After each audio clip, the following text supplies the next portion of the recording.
All right. Good evening, everybody.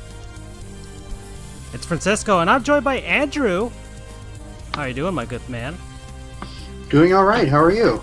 I'm fine. Well, we finally did it. We got your two alma maters, and they're going to fight for your love tonight. Oh, my God. Welcome, what did you do? Andrew, to the nice field. Nice ballpark. It is 369 down all of the outfield fences, except for center field, because down there it's 420.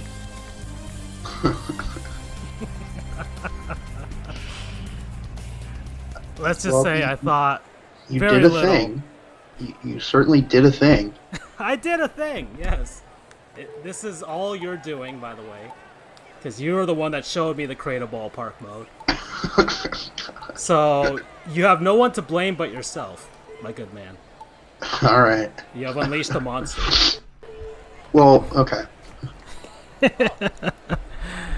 And of course, there's the Pontiac advertisement in the back because this is 2007 when they were still a thing. So, Andrew, your two alma maters, how does it feel? I mean, I had a real life. This happened actually a couple of years ago. Real life. FIU and UCF met in football. Right. You And have a dilemma.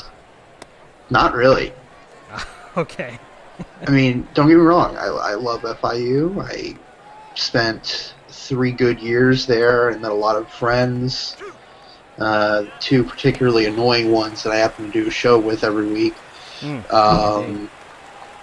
But when it comes to sports, no, it's UCF 100%. So, oh my God. You will get to know the dimensions of the field. Can you imagine how pissed someone would be if they hit an absolute liner off and missed, it was like 10 feet off the ground, so easily would have cleared one of the lower fences, but it just happens to be just in the right spot, so it hits the tall portion by like a foot. I would be so pissed. Yes, I've made some very jagged edges to the fences, except for the power alleys down left and right field. Those are 50-foot high fences. Well, that's what I mean. Is imagine missing those short fences. UCF turning a double play. I'll turn there. Yeah, imagine hitting one of those power up. My God. You get a nice, very good look at. Look, the one in left field is covering the scoreboard, so you can't even see it. We're the only people in the stands, and that was a nice play right there. Yeah. Well, that was a quick inning for the Golden Panthers. Yeah, FIU.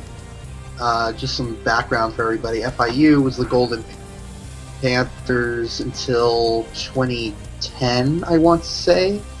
And then they became just the Panthers. And then UCF was the Golden Knights until 2007.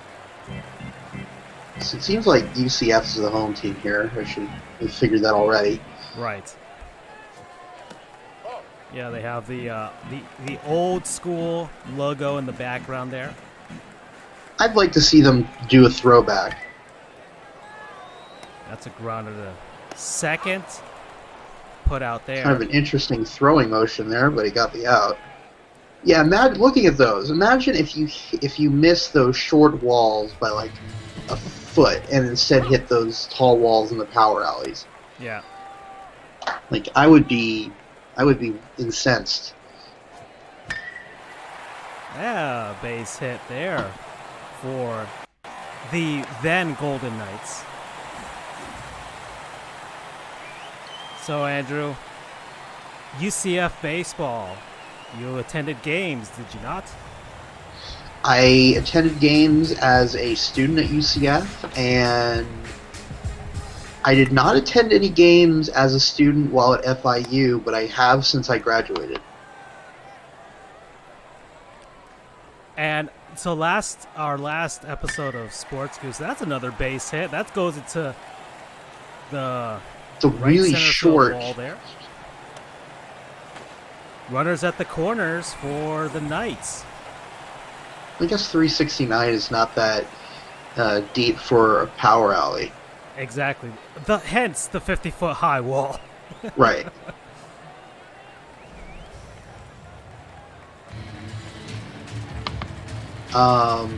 So what was your question? Oh yes. So our last episode after you left, we did a Better Know Minor League Team segment, and it was on the Fort Myers Mighty Muscles. Okay.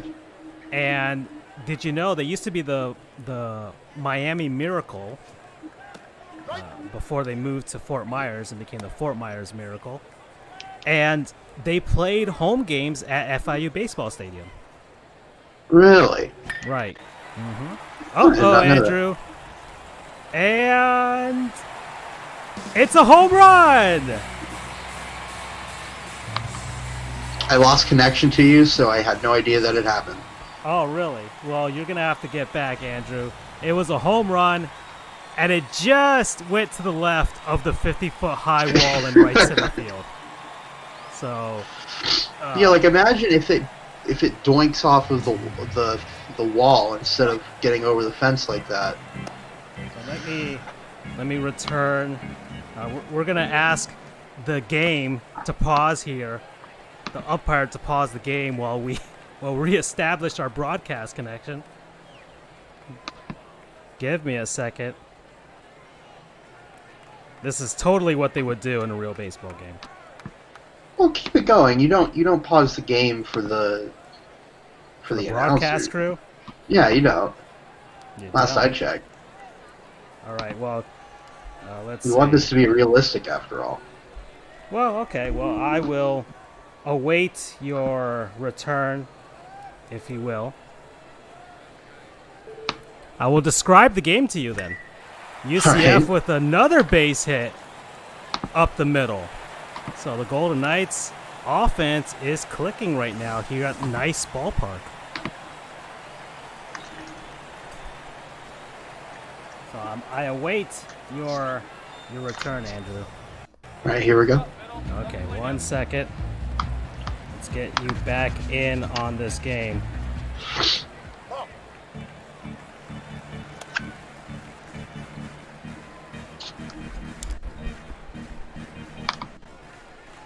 Are you back?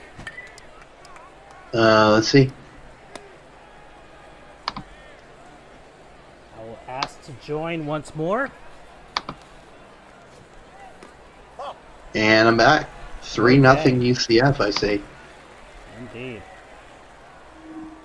Oops. All right, Andrew. So, I'm going through UCF's past alumni with regards to Major League Baseball. As far as pitchers are concerned, you've had 8 pitchers that have graced the major leagues.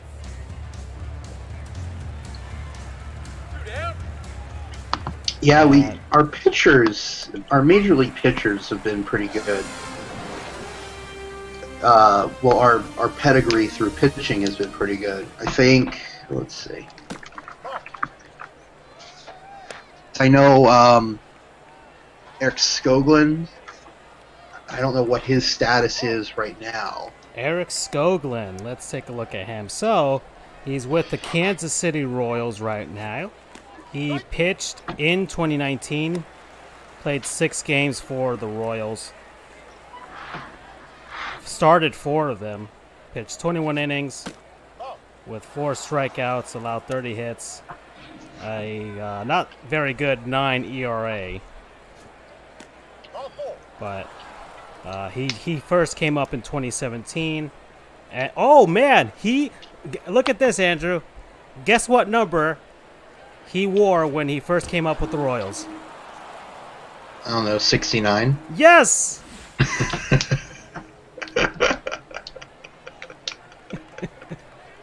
He wore number 69 when he first came up with the Royals, and then switched to number 53. So Eric Skoglund, we salute you for having the bravery to wear that number. And it's technically not illegal in baseball. That is true. I'm trying to. So probably the most notable name that you would recognize is Drew Butera. Right. He went to UCF. That ball was thrown away by UCF at first. And surprised that wasn't. I don't even know how that didn't go into the stands for an out of play, but I don't know. FIU has something going here. Guys on second and third with one out. Trying to get back into this game. But yeah, Drew Butera, he is the son of another former major leaguer, Sal Butera. And his father won the 1987 World Series with the Minnesota Twins. And Drew picked himself up a ring in 2015 with the Kansas City Royals. He caught the final out. Right. So and then nice catch, kind of just stood up there. I got to see this gentleman pitch in person. Ben Lively, who is currently playing for the Samsung Lions over in the KBO. Oh, really? And he played in Major League Baseball from 2017 to 2019. So most of, I'm looking here at the alumni so far, they've all come out recently in Major League Baseball. I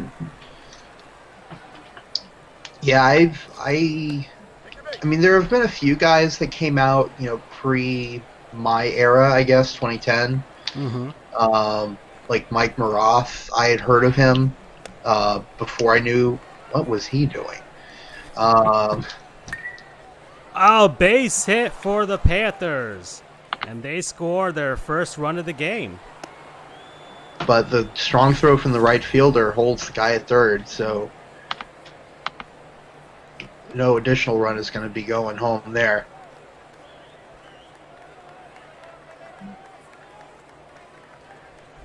Let's see.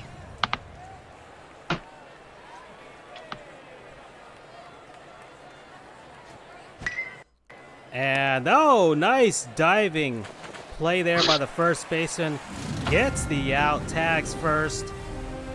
And that's it for the Panthers. They get one run, but the Knights,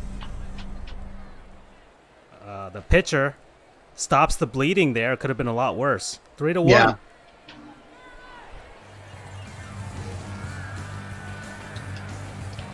So, I'm looking here. Your first, the Golden Knights, back when they were the Golden Knights, their first ever player to make it to the major leagues was Chad Motola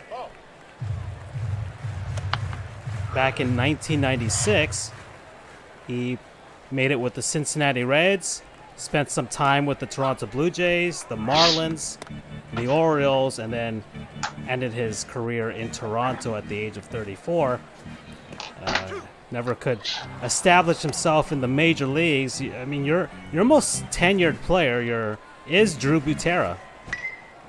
Yeah, he's kind of stuck around for a bit. Right.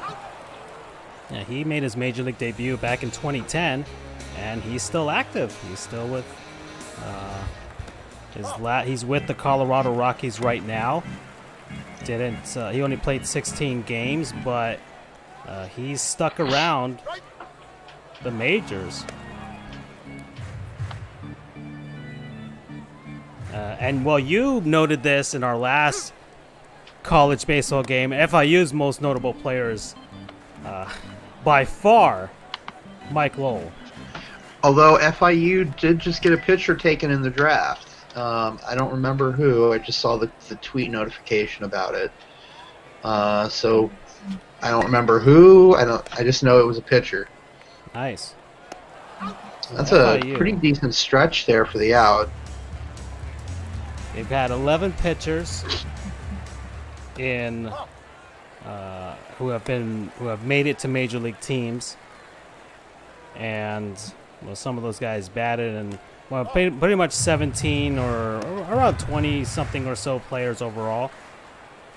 So, but Mike Lowell by far the most notable, because behind him, as far as games played, is Brad Eldred, who played from 2005 through 2012 with the Pirates, the Rockies, and the Tigers. So both programs not as esteemed as other schools, but they both play in Florida, which means that there's always the chance that you're going to get some high-level talent in a given year. Definitely. I don't know if you saw. I don't know. I forgot where I saw this. I was looking at a map of baseball players. It might have been a video. Oh, it was a video about the 2009 MLB draft, and it was the year that Mike Trout got drafted, and the fact that I think like 23 other teams did not choose him.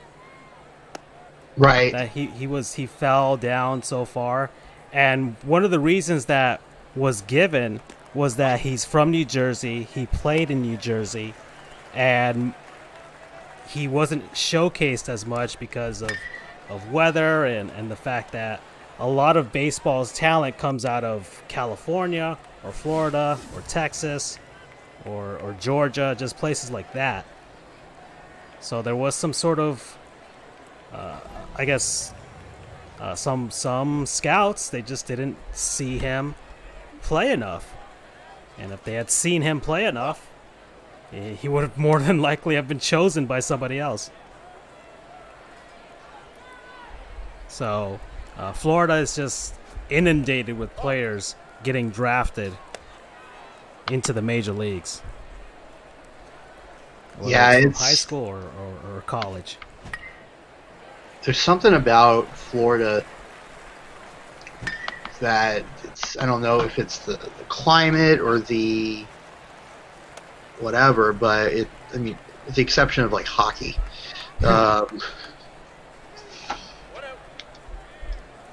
it's a hotbed for basically any sport. Right. That's true. We got golf, we got tennis, football especially, basketball, baseball. Oh, Andrew, for the most part, outside of that home run, nobody's really challenged those walls that I created. And I'm awaiting that at the moment.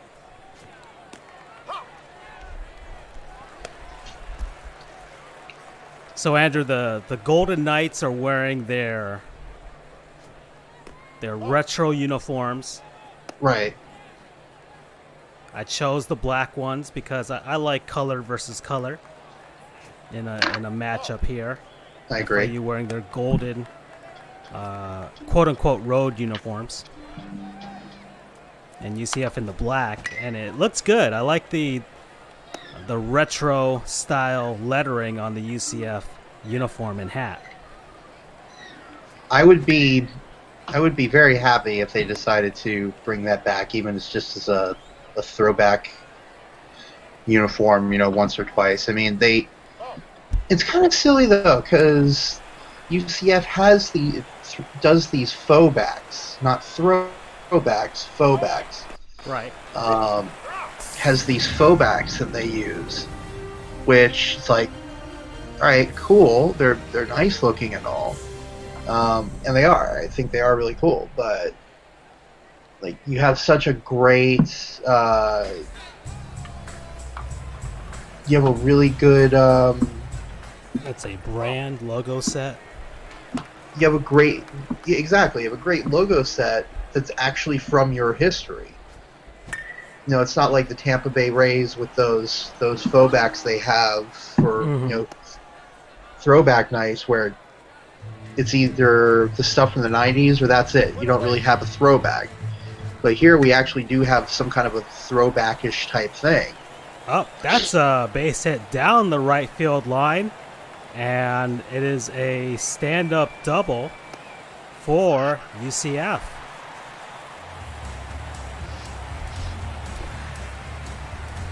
So I was looking back at your history, the UCF history of the athletics program. So you guys used to be known as the Citronauts, right? No, that's a misconception. Okay. There we go. Let me So explain it to hold me. on. I'm taking off my glasses to put on my glasses, and I literally just did that. So the Citronaut, which we all know and love, was actually just an unofficial mascot that was put onto the school's. It was like a welcome guide. So it was kind of like Keggy the Keg. Kind of. Oh my goodness gracious! Did you see that? Oh, wow. How is that not a Rawlings web gem? Hold on, we gotta see a replay of that. Yeah. You might have to appeal to Rawlings, Andrew. You might have to ask for a refund for your gloves there. Good lord. I don't know how. Yeah, I don't know. That was a bad play to throw to second, but man, that was. I don't think he would have gotten anybody at any base. Mm-mm. But what a play out in the outfield. Goodness. Exactly. That was a surefire home run. That wasn't that little notch and those jagged edges in the outfield. Yeah. Man. I think he was going for the power swing there. Yeah. Yeah, it's a grounder to second. And FIU takes care of UCF, but the Knights tack on another. It is 4-1 here from Sports Goofs. Nice ballpark. Nice. So anyway, to continue, so it's not quite Keggy, because Keggy is, as far as I know, a student creation. This was a welcome guide or student document, whatever. I can't remember exactly what it is. Something they hand out for like orientation or something. Exactly. So it was officially sanctioned by the school.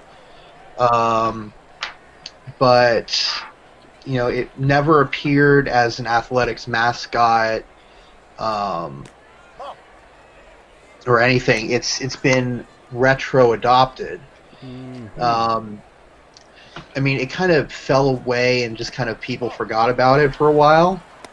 But then it kind of picked up relevancy within like the last 10 years or so.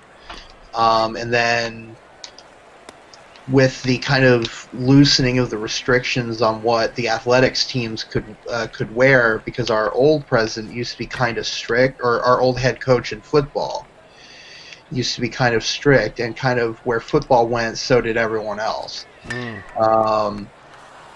So it was kind of a loosening up of the mentalities of our football head coach and then also our athletic director, who both kind of were, you know, young and hip, relatively speaking. Right. And were free to kind of explore things. So that's kind of where they took the hint from fans who were like, you know, bring back Citronaut. You know, there's always the constant debate of, you know, should UCF become Citronauts full time? Which I'd say about 80% of people would say no. We should not become the Citronauts full time. Sure, we can lean on it a little bit more. You know, make one game a year be Citronaut night, or sell more Citronaut merchandise. But, you know, don't become the UCF Citronauts. Especially now that because of the success of the football program, right? You've solidified the Knights' name. Exactly. Oh, an error out by the right field fielder. He drops that ball just in front of that very nice 50-foot wall. It's 369 in right center field. So FIU, another base hit. The Panthers have tied And the this Knights are game. falling apart here. Yeah. So a very bad error by the right fielder. He had gotten to the ball. I don't know what happened. He just dropped it. And it's allowed the Panthers to get new life here. And they have tied this game. So they were hearing you talk about UCF, and now they're fighting back for your love, Andrew. Your youngest child right now, begging to be noticed by Daddy. Okay, so UCF, once they got a new coach, a new athletic program, Right, and director. Right, and that's gonna fall in there, I think. Yikes, yeah. that has dropped in there, Andrew. It's kind of like a bloopish single in no man's land in right field.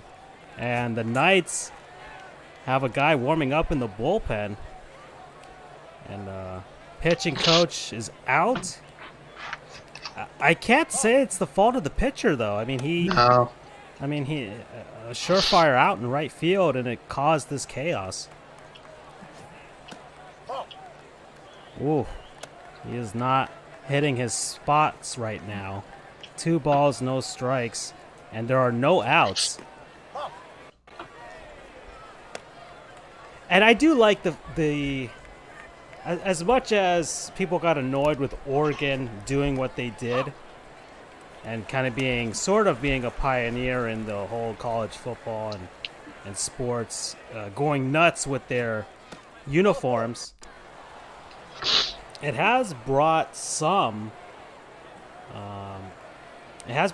really nice looks from programs that are not as established as you have your classics, you have your Notre Dames, Right. your Alabamas, the Blue Bloods, as you would call it. And that's drive deep into right center field. Oh, it's a grand slam! So this grand slam is brought to you by Pontiac. Go to a used car lot, you might find one. Because there's definitely not a dealership that's selling any new ones. No, I just have to ask you though: is there a used car lot behind this stadium? Maybe. I wouldn't put it past it.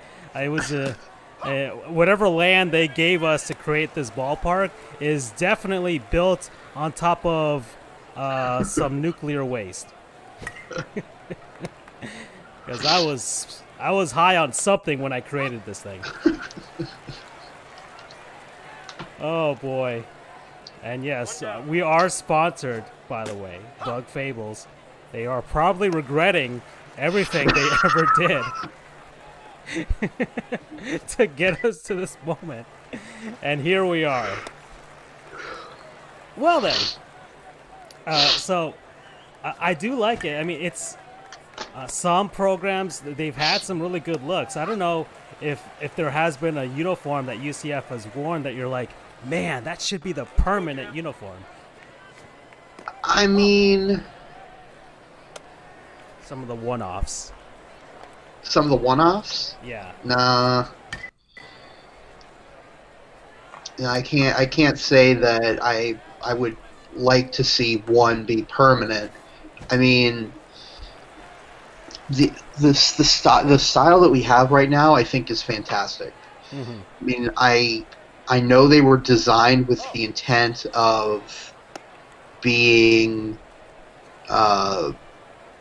These weren't supposed to last beyond 2018, supposedly. When these were first announced, Scott Frost had said, "Oh man." Well, he didn't say "oh man," but that was almost a. Yeah. Yeah, I was getting play. close there. It might have hit off that giant wall, but just in front of the warning track there. All right, UCF now has to get back in this game. They're down 5 after initially being up 4-1.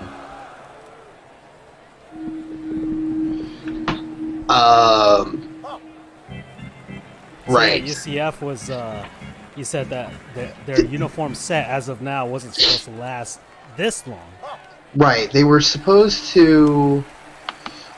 in the introduction video, they were supposedly going to only be around till maybe 2008 at the latest, and they were going to start to revamp them or come up with a new uniform set. But that kind of fell by the wayside once Scott Frost left, because Frost had all the connections to Nike. Because he coached Oregon, and he's very close to Phil Knight, so Nike just kind of took care of everything for Frost. But now that we don't have Frost, we kind of have to go back to the regular picking order. Not that I'm mad. I mean, he got us fantastic uniforms, and I think they're classic enough so that we could use them for who knows how many years, and they would still look just as fresh as they did on day one. They're not tacky. But at the same time, they are also really nice and cutting edge looking. They've got a nice balance to them. They're not overbearing. And it's a very flexible system. So, yeah, I wouldn't change those uniforms in the least. And I mean, who knows? They might again someday. I don't know how they could top these necessarily, because I really like these. And the one-offs I'm not a huge fan of either. Not the space ones.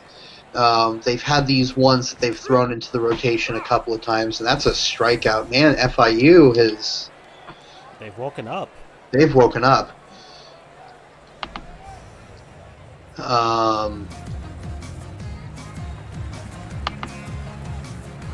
Anyway, so... Yeah, the one-offs that I'm thinking of, and I can show you what I'm talking about. I'm not a huge fan of those. So then I've lost my train of thought here. That's fine. Just tell me, and I could actually find them. Could put them on the bottom right corner of the screen. All right, so look up. Look at them. So I'll show you. Let's see.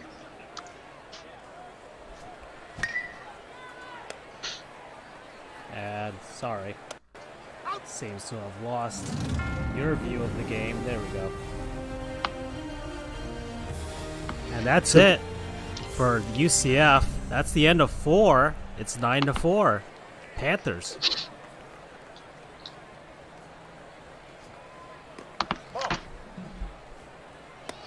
So if you look up,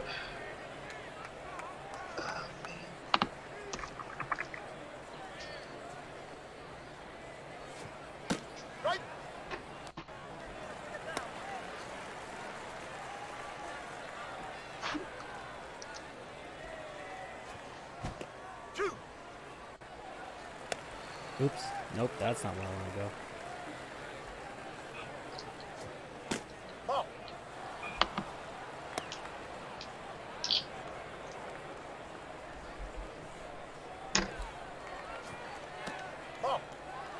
so do you want to see the normal version, or do you want to see the one-off? The one-offs. Okay. One-offs. So the one-offs I'm thinking of is if you type in 2017 War on I-4.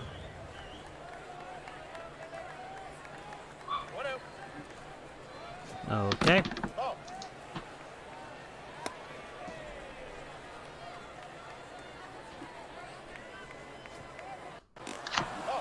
Which is an absolutely iconic game, by the way.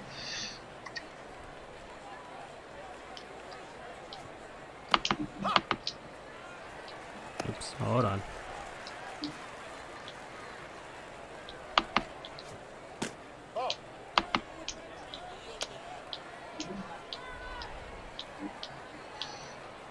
Alright, so there's kind of at the end of the game there. I was thinking you'd just pull up a picture of the uniform. You didn't have Well, to do the... I don't want. I need to see it in action. That's why I'm looking for a video of it. All right. So there it is. I'll put it on this side here so you can see it.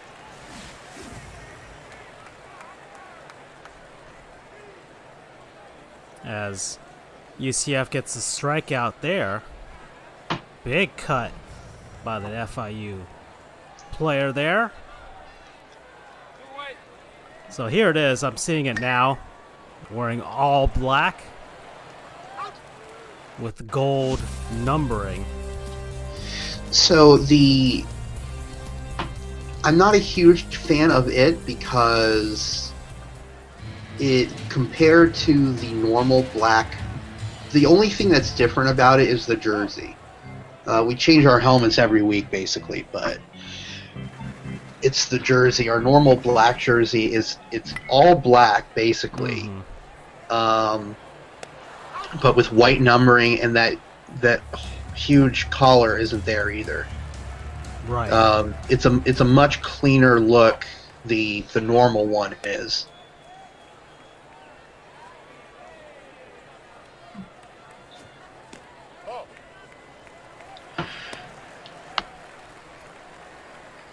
I mean, the Citronauts uniforms are awesome. The Space Games, no doubt. Those are fantastic. They're amazing. They're incredible. I mean, they are... just the thought put behind them is what makes me... I think a lot of people love them so much. So, give me another example of another game. With a one-off jersey? Yeah, something that you've liked. So let me take a look at their baseball. Well, I If mean, there's any baseball highlights here. So this is their current. those are those throwbacks or faux backs I'm telling you about. Those right here that they're wearing. Yeah. I see. It's got that kind of old-timey script writing or whatever. Yeah, kind of cursive. Mm-hmm. Type Which, of look. you know, fine, it's good and all. I mean, kind of have a throwback-ish type thing. We don't have that kind of a throwback, but, I mean, you have those throwback logos that are in this game. It's a throwback of a throwback. It's like, go with those. Right. Especially because it's your own look, too. The other one, you're kind of co-opting. Exactly. A generic type of old-time baseball look. So, I mean, the one that we used was a co-opt of an old-time look, but it was our own co-opt of an old-time look that we actually use. If that makes any sort of sense. I guess it does. Because I mean, understand like, what you mean. because lots of teams use that kind of throwback look. You know, like Arkansas, Texas A&M. They all have a different Wichita State. They all have a different, distinct look for their baseball teams for some reason. Mm-hmm. And a lot of them have kind of that throwback, old-timey scriptness to it. Which, I mean, if this is what we're going to be going with, I mean, cool. So this is what they normally wear. Right. With the UCF. It kind of looks like the one that's on the game that we're doing now, but with the current... Correct. I guess, lettering. That's seen on the helmets and pretty much everywhere UCF... anything UCF, you see that the initials of the school. Exactly. You know, that's the current logo. That's the main logo, and it's not a bad look. I've never said that it's especially. I mean, for a baseball team, it works too. But there's always, and we talked about it before. I think we just had another home run by FIU. Yeah, hold on. Let's see that one. That's another one by the Panthers. Oh, they didn't show where it went. Looked like it went Good towards Lord, look at him. 3 for left 4 field. today. Home run, 2 ribbies. Yeah, He's having a game. that was 381. Somewhere. Yeah, well, we know it went past 369 feet. That's for sure. That is true. So 10-4 now. FIU. Man, not looking good for the Knights right now. I look. I just noticed something on their hats. They wear the Pegasus logo on the back. We didn't in real life, but in this game, yes. Like on the baseball caps there. Right. It was kind of going back to the loosening up of things. It was, if not expressly, it was pretty well known that the Pegasus was not going to be used in athletics in any sort of way. Mm-hmm. The Pegasus was for academics and academics only, period. But it got loosened up with the new uniform set. For football, the Pegasus is on the shoulders. Mm-hmm. So I don't know what Scott Frost had to do to convince John Hitt, our president at the time, to say, look, it's time to kind of loosen that up a little bit. It's a great look, and it can easily represent athletics and academics. Right. Oh, look. I mean, look at Miami, the Hurricanes. Exactly. That U it's on everything. It's for their academics and their athletics. Right. I mean, it's a little bit different because that's the sole logo they use. I mean, in our case, it's still distinct. The stacked UCF logo is for athletics, and the Pegasus is for academics. But there is now a little bit of interplay between them. It's not as segmented as it was. Mm-hmm. Which it's your school, and I think it's pretty cool to use. I mean, you have a brand, and I think it's pretty cool to see everything kind of mix and be one whole thing. Right. And I would never want to see the Pegasus become the full-time athletics logo. I wouldn't.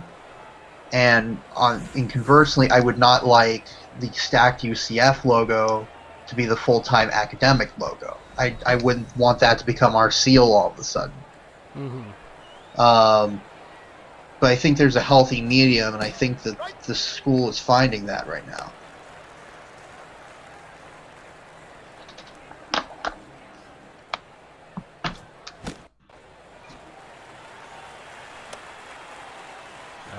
Let's see. So it is 10-4. FIU is 3 bases loaded with 1 out. They are basically trying to put this one completely away at this point. As far as the ratings were concerned for both teams, I think one of them was like a C, the other one was like a C-. So they're pretty evenly matched. But not in this game. Goodness. Yeah. Well, let's take a look at... Oh, that's a grounder. That's a double play. Look at that. Oh. Look at this play. Look at that throw by that first baseman. Catcher diving to make that tag, and he does. I don't think that was a necessary dive, but hey, man. You got do the job what you done. gotta do. The Knights are desperate. They need to get some runs to get back in this game.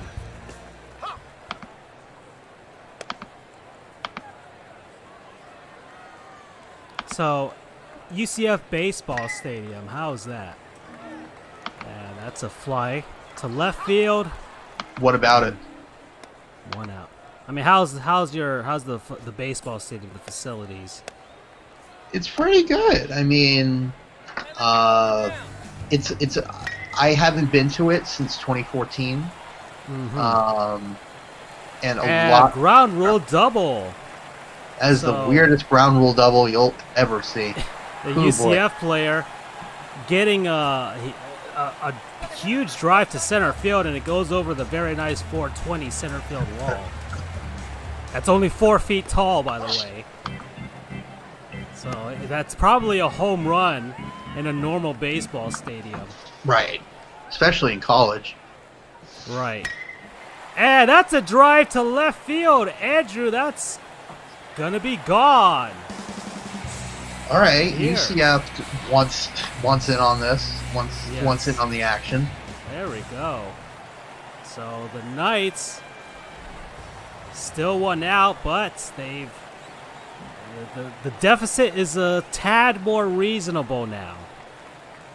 So this guy home run, 2 RBIs, the ones that he just got in. So 10-6 right now.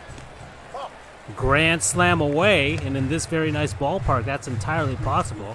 There's a 30-mile-per-hour wind right now. I forgot to tell. Oh, and we got the pitcher just beats out the runner, trying to get to first base. You forgot to turn off what? I forgot to let everybody know that there was a 30-mile-per-hour wind just absolutely blowing everything towards the outfield. So that might be the reason why FIU put up a 10 spot. I'm just saying. Maybe. You just got to get it into the jet stream and what? They're practically playing in a tropical storm at this moment. And that's gone. That is a no-doubter. No, nope, it stays. But the right fielder drops the ball. So FIU giving the Knights a chance to get back in this game. We'll see what happens. It's only the 6th inning. There's plenty of time for UCF to mount their comeback. Swing and a miss there, 86 miles per hour.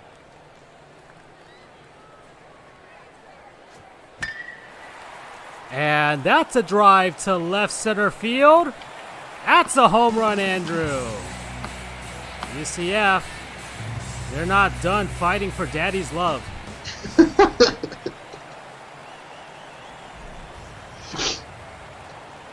I'm so proud. Oh, yes. And you must be. So this guy's 3 for 3, so that was probably the best guy to come up and make this a 2-run game. That's a base hit. So suddenly, this guy, for the FIU, the pitcher can't get one last out in this inning.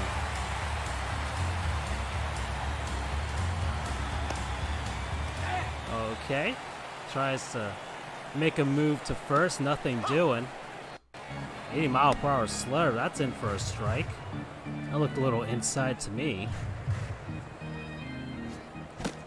Oh, big hack there from the batter.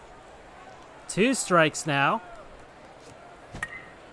And that's a fly to left field. Left fielder coming in, gets the out, but UCF putting up 4 more runs. It is now 10-8.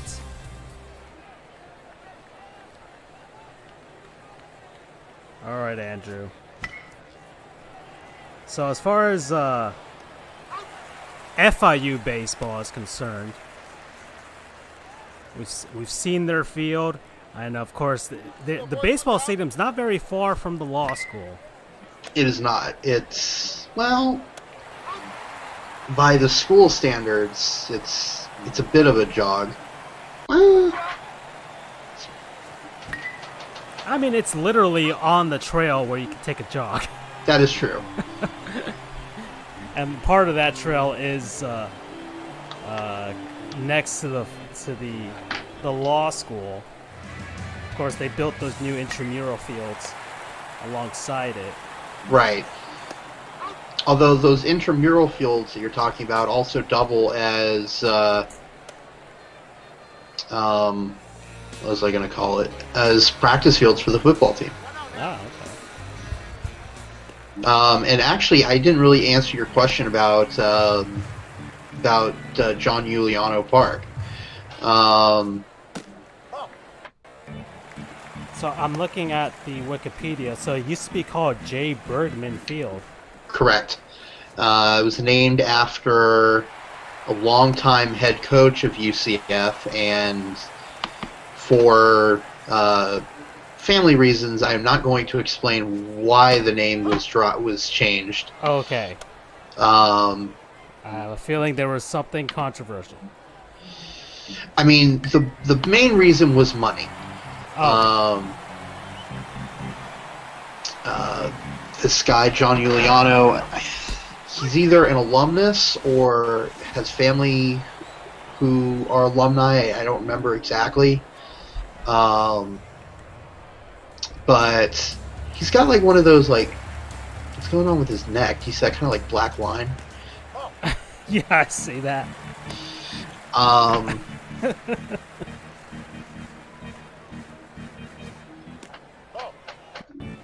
What was I saying? Right, so... I think he might be a T-1000 from Terminator.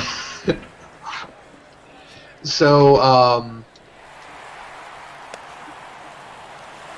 it was named after him. He retired back in 2008, and somewhat controversially, the name on the stadium remained the same for almost 10 years after his retirement. And then John Giuliano came in and made a huge donation that built the not the upper deck. I'm not talking about the upper deck bleachers on the right, on the first base side, but the like luxury suites, the new press box. Okay, I see. Behind home plate. Okay, like a new press box, new suite level. Right. So he funded that. So the park was renamed for him, and now, much to my chagrin, the nickname of the John has taken hold. Are you for real? I am for real. I refuse to call it the John. How is that now? He looks safe to me. Yeah, that was kind of controversial there, but no qualms about it from the UCF manager. And there's I would be qualming all about it. That's a grounder to second. Should be an easy throw to first, and it is for the out there. So, one out. Yeah, I will do anything. I will do anything and everything up until I'll do just about anything then call that thing the John. And the thing was, it was started by John Giuliano himself. He started calling it the John. And okay, all right.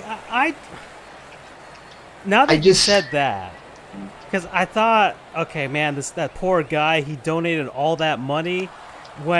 If he's the one that started it, then it kind of, I mean, you got to have a good sense of humor and be able to make fun of yourself in a way to call the baseball stadium named after yourself the John. Even still, like if from an outside perspective, you don't have all that context. It looks terrible. Okay. It's like, why would you call your own stadium the Crapper for all we care? Like, does that mean that your team sucks? Does that mean that, playing games there, you're going to the John, you're just that bad? You're like, why would you do that?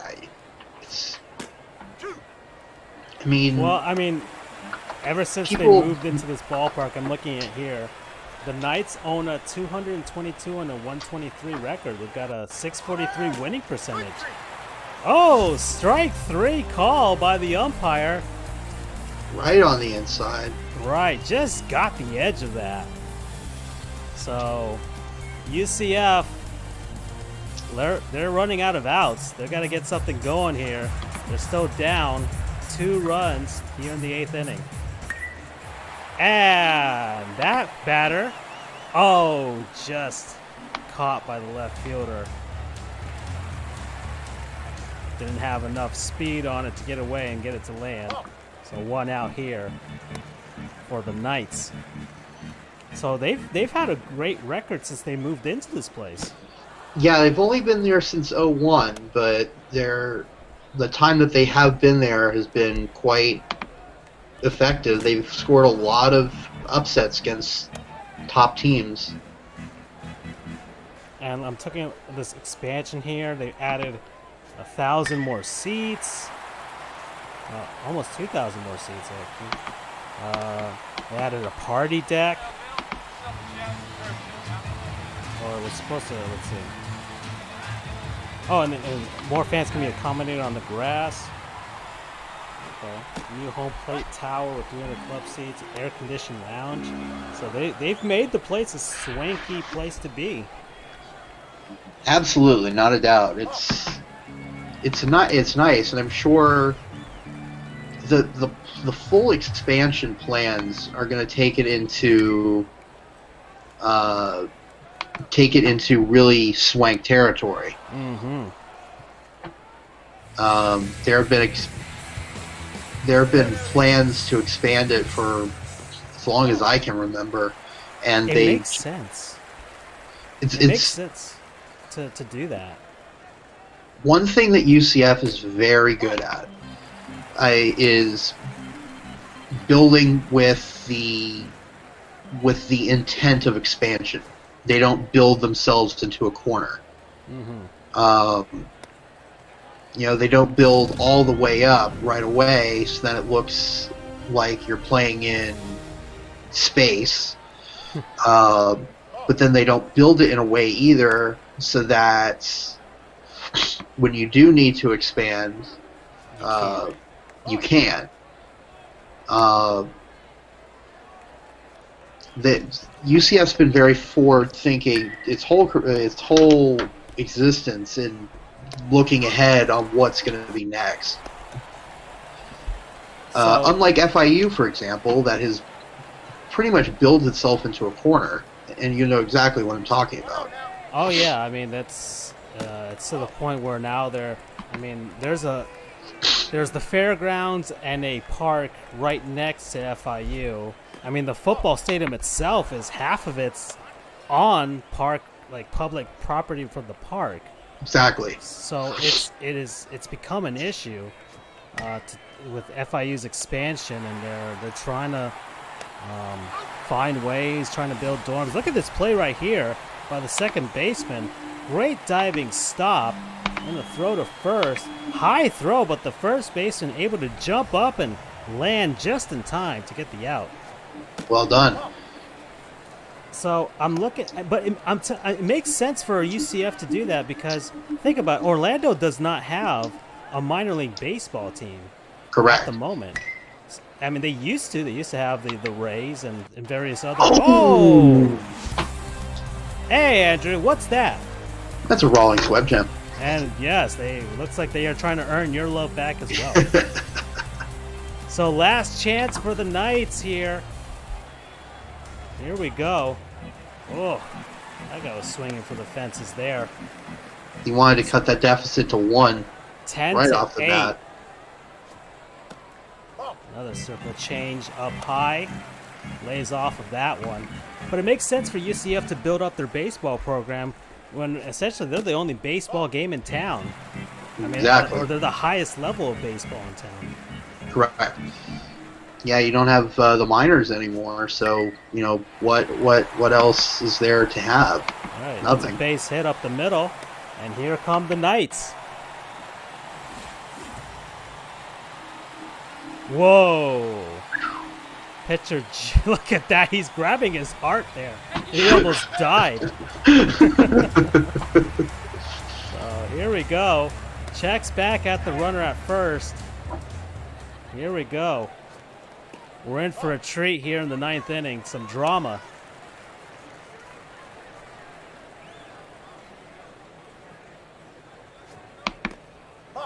That's ball 2. So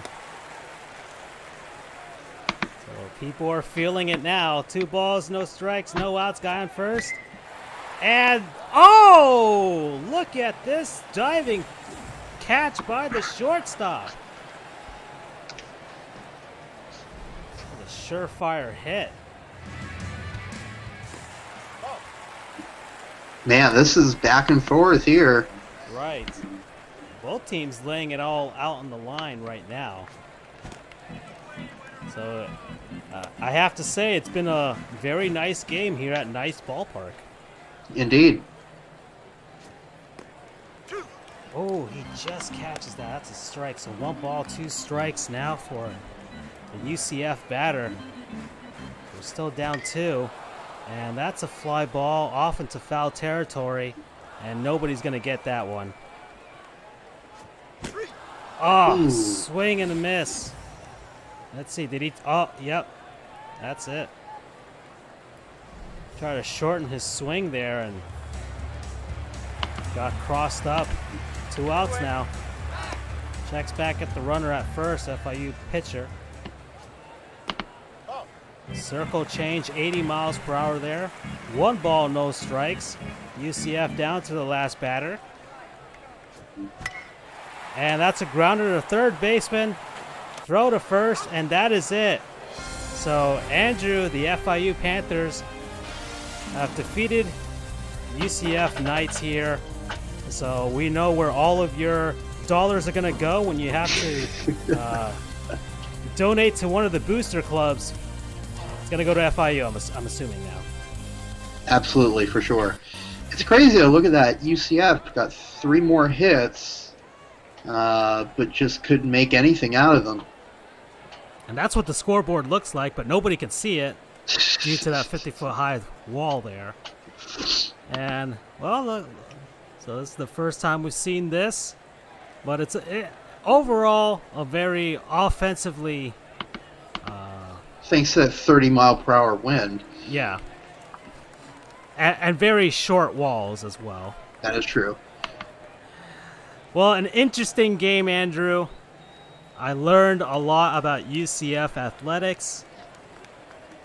Thank you for that. We can talk about UCF athletics all day. Indeed. Well, I guess that's it for us here from Nice Ballpark. This is Francisco and Andrew, and I'm signing off. Adios. Good night, everyone.